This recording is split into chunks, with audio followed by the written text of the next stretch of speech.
Fala pessoal, tudo bem com vocês? O Corinthians se move nos bastidores, as opções no mercado estão aí. A gente vai falar sobre os nomes, os preferidos, os nossos preferidos, na verdade, o perfil, quem está em negociação mais avançada, se é que já existe alguma negociação e especialmente para falar a nossa opinião aqui do canal. Quem é a melhor opção para o momento do Corinthians visando 2023? Vamos falar sobre isso. Chega mais, eu sou o Luiz Eduardo, inscreva-se no canal e vamos juntos!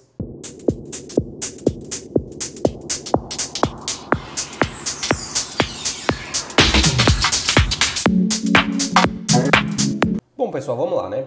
Primeiro ponto, os nomes citados. São 4. A gente falou sobre 3 no vídeo de ontem, mas a gente vai ressaltar que não é que a gente não quis incluir o nome do Tite, é porque propriamente como ele mesmo deixou claro, ele vai querer tirar um ano sabático. Mas a gente sabe que pela identificação dele com o Corinthians, com o apelo da Fiel, isso pode acabar acontecendo. Lembrando que ele já deixou bem claro que mesmo vencendo ou não o Mundial do Catar, ele vai sair da seleção brasileira. E aí é mais uma opção para o Corinthians. Então quem são as 4 opções? Tite, Marcelo Gallardo, Vojvoda e Eduardo Cudê. A gente vai dizer que todos esses nomes que surgem são de bastidores, são de comentários dos principais programas esportivos, e a gente vai dizer que todos eles vão chegar precisando dar continuidade ao trabalho do Vitor Pereira. E eu inclusive já disse em outras oportunidades aqui no nosso canal no YouTube e também em várias outras plataformas que a gente fala sobre futebol, que o Vitor Pereira, digamos que ele é um trampolim, uma transição de um Corinthians que passava por situações que nem por título disputava, nem para a Libertadores ia, se restringia ali a um meio de tabela, quem sabe buscar uma pré-Libertadores, e o status do clube mudou. Desde a gestão do Ilho e a consequente contratação do Vitor Pereira, o Timão passou a olhar, para títulos de relevância, ao trazer Renato Augusto, Paulinho, Maicon, Balbuena, Roger Guedes, Yuri Alberto e vários outros jogadores de qualidade, E quando a gente fala sobre dar continuidade ao trabalho do Vitor Pereira, não é só chegar lá, escalar 11 e acabou. Claro que não. É gerir um grupo que conta com jogadores de nome, de qualidade, como é o Renato Augusto, jogador de seleção brasileira, Roger Guedes de muita qualidade, Yuri Alberto, que dispensa comentários. E a gente vai dizer que nesse momento a diretoria do Corinthians precisa ser ágil e assertiva. Porque num momento como esse, em que o Corinthians se encontra, de uma pausa de Copa do Mundo, férias e tal, a pré-temporada já precisa iniciar com a definição do novo treinador. Porque todo o planejamento, contratações, tudo vai ser pautado pelas ideias do novo professor. É claro que o Vitor Pereira já deu o pitaco dele em relação à permanência de um ou outro, a trazer o Romero, Também teve o aval do Vitor Pereira. Então, todos esses detalhes a gente tem que ressaltar que o Vitor tem parcela de participação no planejamento de 2023, mas a participação majoritária é do novo treinador. E aí tem o perfil de cada um. Tem o perfil do Tite, tem o perfil do Gallardo, tem o perfil do Vojvoda, tem o perfil do Eduardo Cudê, tá? E a gente vai dizer que, querendo ou não, quem chegar no Parque São Jorge vai chegar com uma certa pressão, especialmente porque o Corinthians, desde 2017, não conquista títulos de relevância. E, mais uma vez, eu não estou incluindo o campeonato estadual, porque em 2017 o Corinthians conquistou o título brasileiro. De lá para cá, chegou a 2 finais de Copa do Brasil, agora em 2022 e em 2018, perdeu as duas, em 18 para o Cruzeiro, agora em 22 para o Flamengo. E é claro que o time do Corinthians é qualificado, tem repertório, mas não é a mesma coisa do que tem um Palmeiras, do que tem um Flamengo, do que tem o próprio Atlético Mineiro. Mas dá para com esse time de hoje ser campeão? Dá. A questão é que tem que trazer algumas contratações pontuais, como a gente reforça um lateral esquerdo, mais um volante, mais um zagueiro, um lateral direito reserva para o Fagner. Então esses detalhes ainda tem que ser ajustados. Fora a questão das permanências, que ainda são incertas de alguns nomes, como Yuri Alberto, Balbuena, Maicon. Isso tem que ser resolvido. Fora as saídas ou não de alguns jogadores que estão próximos aí de encerrar o seu contrato. Mas a gente também quer ressaltar o perfil de cada técnico. Começando pelo Tite. Vencedor, ídolo, maior técnico da história do Corinthians. Só por aí, não precisa mais nem falar. Campeão da América e do Mundo em 2012, fora os títulos brasileiros que conquistou, a identificação com a torcida e o seu baita trabalho à frente do Alvinegro Paulista. Tite, com certeza, para 99,999% dos torcedores, é o nome ideal. E a questão é, ele vem ou não? Primeiro precisa ter a questão do jogo de cintura do Duílio. É claro que o Tite está pensando em tirar o seu período de descanso, e ele pensa muito em treinar algum clube europeu, quem sabe Premier League e tal. Ele tem uma relação bacana com o Edu Gaspar do Arsenal, pode acontecer isso no futuro. Mas caso chegasse com uma proposta convincente de um projeto para o Tite, aquela questão vem ser feliz de novo, a presença da fiel torcida, eu acho difícil ele recusar. Mas a questão é que a identificação do Tite facilita uma abertura de negociação. A questão é que o cara talvez esteja querendo descansar e olhando por outras perspectivas além do mercado brasileiro, né? Focando na Europa, como eu já citei. Nessa mesma situação vai se enquadrar o Marcelo Gallardo, campeão da América com o River Plate, campeão argentino com o River Plate, né? Ele que tem um estilo de jogo muito interessante, que consagrou grandes jogadores no futebol sul-americano, como é o caso do Nath Fernandes, que jogou absurdo com ele, também o De La Cruz, né? Espetáculo também.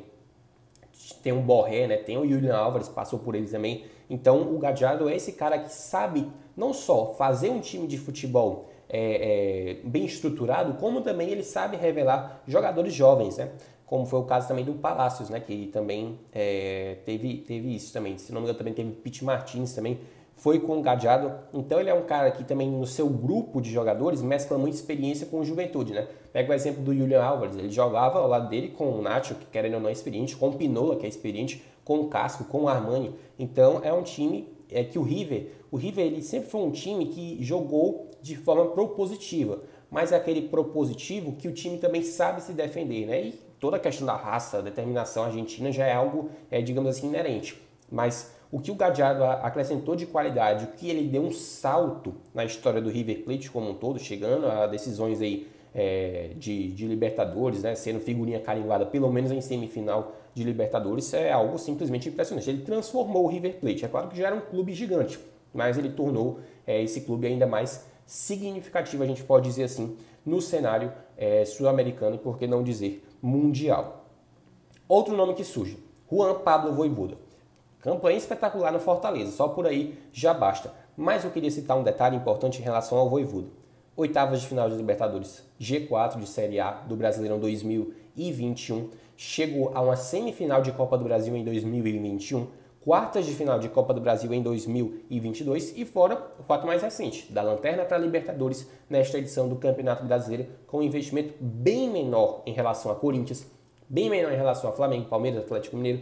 Então, o Vojvoda, ele é um cara que, assim, também sabe fazer uma grande gestão de grupo, é bem mais barato em relação aos demais. E detalhe, eu não sei se vocês lembram, mas sabe quem era o técnico na ocasião, quando o Tadjeres de Córdoba jogou pré-Libertadores e eliminou o tricampeão da América e do mundo, São Paulo? Era o Vojvoda. Ele era o treinador do Tadjeres naquela ocasião. Se eu não me engano, ele também treinou o Unión La Calera, do Chile também, tá?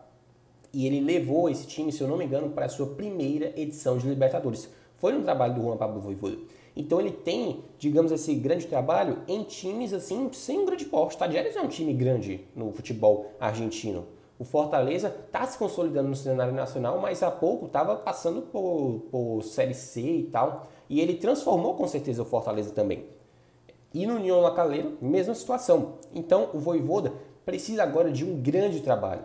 E talvez por isso, para se firmar ainda mais no mercado, como é o mercado brasileiro, nessa época de SAF, nessa época em que os brasileiros são protagonistas também na Libertadores da América, e o Corinthians disputa Libertadores, assim como o Fortaleza, é claro, com diferença de investimento natural, né? Isso pode ser um atrativo para o Vojvoda, fora a qualidade do elenco. O cara tem a oportunidade de trabalhar com Renato Augusto, Roger Guedes, Cássio, Fagner, Fábio Santos, Balbuena, Gil, Yuri Alberto, né? É cara de nível de seleção, outro patamar. Mas claro, ele tem toda a identificação com o Fortaleza, o Corinthians tem a concorrência do Vasco, por que não dizer, tem a concorrência do próprio Atlético Mineiro, né? E a gente vai dizer que tem a do próprio Fortaleza, né? Porque o cara é identificado com a torcida, os caras fizeram um mosaico com a sua família, toda uma questão emotiva. Marcelo Paes tem um aval do cara, né? Não é por qualquer turbulência que ele vai sair do Fortaleza, como pode acontecer num Vasco, no Corinthians da vida, né? Então tem esse detalhe também. O outro nome é Eduardo Cudê. Passou por Inter, Racing, mais recentemente pelo Celta de Vigo. A sua passagem pelo Celta não tão significativa, embora ele tenha terminado na parte de cima da tabela na última edição do Campeonato Espanhol. Não vinha tão bem, agora o Celta está na parte de baixo, tá? Mas tem bons valores esse time do Celta de Vigo, como o caso do Iago Aspas, tem o caso também do Denis Suárez, né? Então é um time mediano, tá? Do Celta de Vigo. Mas no Internacional, ele, embora contestado pela torcida, quando ele deixou a equipe colorada, justamente por exigências de contratação, A equipe do Internacional, ela tinha um grande problema. Qual era? Assim, falando claro que tinha mais problemas, mas o grande problema do Inter, isso é muito fruto das contestações da torcida, era o fato de que o Tchatcho Kudê, como ele era chamado, não conseguia ganhar clássicos, porque do outro lado tinha Renato Gaúcho e simplesmente o Grêmio, com o Renato em clássicos, se transforma, né? E o Kudê não conseguia vencer clássicos contra o Grêmio, os Grenais, né?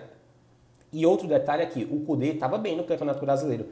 O Inter estava ali disputando a liderança da competição. Então, querendo ou não, o desempenho dele no Campeonato Brasileiro, sob no comando do Internacional, estava satisfatório. E no Racing ele fez um bom trabalho, não à toa o credenciou aí para o Internacional, né? Mas em relação a esses 4 nomes, qual o que mais me agrada? Obviamente do Tite, né, gente? O cara, campeão brasileiro, campeão paulista, da Recopa, Mundial, da Libertadores, não tem o que dizer. O Tite é o nome ideal para o Corinthians. A questão é se ele vai vir ou não. Se eu tirar o Tite, o único brasileiro que está nessa lista, né? Tem gente até que fala do Cuca e tal, possibilidade. Eu acho que o Cuca não, até por problemas aí extra-campo, né? Que não cabe a gente tratar aqui.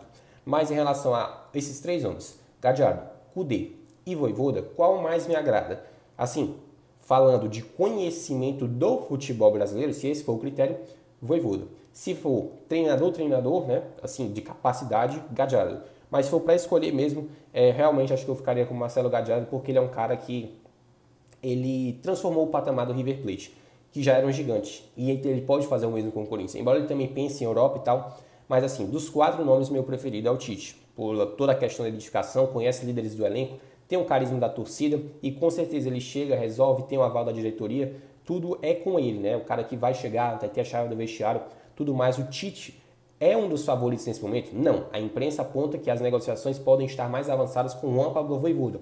Inclusive, o Duílio deve estar ligando nos próximos dias, nas próximas semanas, para o Marcelo Paes para formalizar uma proposta para o Juan Pablo Vojvoda. A questão é, o preferido da torcida, quem se fala, é do Tite, mas toda essa questão do período sabático e tal pode acabar dificultando. Mas se o Vojvoda vier, também é uma grande contratação, tá? Desses todos, o que menos me agrada é o Eduardo Kudê, tá? Mas por detalhes pontuais, também não é o fim do mundo. Mas ele é um bom treinador? Sim, bom treinador, mas nada mais além do que isso, na minha opinião. É claro que eu preciso ver algo mais consolidado do Kudê a nível de futebol brasileiro, né? Ele passou muito pouco tempo no Internacional para eu ter algo definitivo. Mas se ele vier para o Corinthians, a gente tem que avaliar o trabalho e tudo mais. Mas se for entre o Kudê e o Vojvoda, prefiro o Vojvoda, claramente, né? Então, dessas opções, basicamente isso que a gente queria falar. Tite, Kudê, Gadiardo ou Vojvoda. Meu preferido é o Tite e, obviamente, a torcida está preferindo o Tite. Mas as negociações estão mais avançadas, a tendência é essa nos próximos dias, próximas semanas, para que uma proposta seja formalizada para Juan Pablo Vojvoda, técnico do Fortaleza. Lembrando que o Corinthians tem a concorrência do Vasco e também do Atlético Mineiro. Lembrando que o Duílio, né, já defendeu, né, e todo mundo está defendendo isso, a continuidade de um trabalho que foi consolidado, né, embora muito curto, mas muito promissor com o Vitor Pereira, mantendo os garotos, fazendo um time competitivo, brigando por títulos e colocando o Corinthians no patamar que merece, que é justamente no alto escalão do futebol brasileiro e, por que não dizer, do futebol sul-americano, disputando títulos de relevância. E aí é Brasileirão, Copa do Brasil e Libertadores da América. Em todas essas frentes, o Corinthians tem que se mostrar competitivo com um time qualificado e, para isso, precisa de um comandante, de um treinador à altura da qualidade do elenco. Se inscreva no canal, ativa o sininho das notificações e deixe like nesse vídeo, compartilha com os seus amigos. Deixa aqui embaixo teu comentário, comenta aqui o que tu achou sobre esse vídeo. E se teve algum detalhe que a gente esqueceu de acrescentar aí, fala aí tudo o que tu quiser. Tamo junto e misturado. É dessa para próximas. Grande abraço, rapaziada. Valeu!